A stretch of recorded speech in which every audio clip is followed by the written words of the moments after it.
Comment on va le servir, ce tout bake-off, réfléchi. Claire? On va le servir dans le service Aubernais.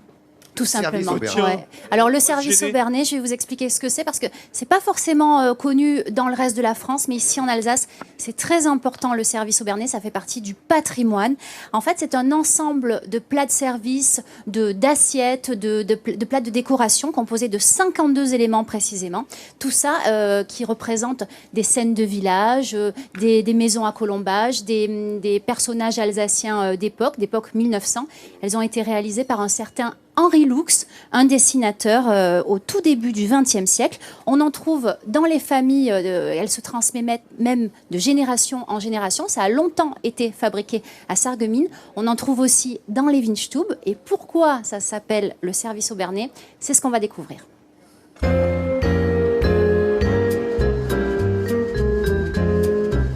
Pour les touristes de passage dans la région, Aubernais fait partie des incontournables.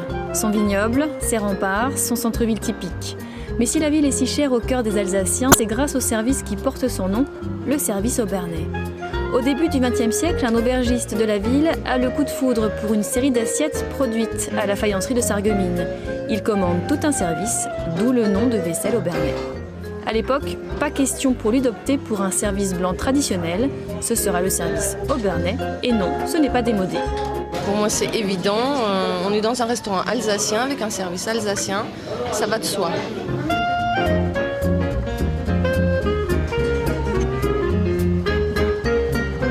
Vous avez différents décors, avec des décors d'attelage, avec des décors de danse, et généralement les enfants et les touristes, après avoir mangé le plat, regardent l'image qu'il y a dedans et chaque assiette, généralement, a une image différente. C'est précisément ce qui fait la richesse de ce service. Des scènes de la vie traditionnelle alsacienne, des paysages, des dessins réalisés par un peintre alsacien, Henri Lux, en 1902, à la demande de la faïencerie Hutzschneider à Sarreguemines. La faïencerie est aujourd'hui un musée qui conserve quelques trésors de la collection Lux.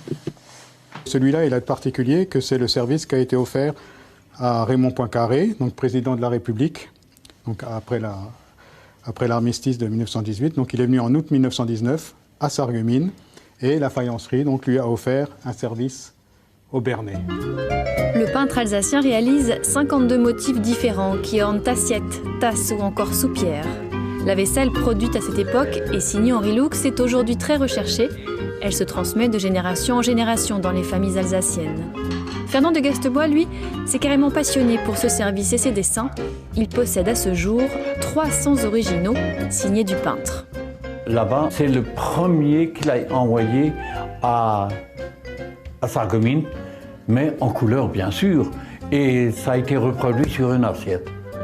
Fernand de Gastebois se passionne tellement qu'il consacre un ouvrage au peintre. Quand il commence ses recherches en 1974, Henri Lux est un quasi-inconnu. Personne n'en parle.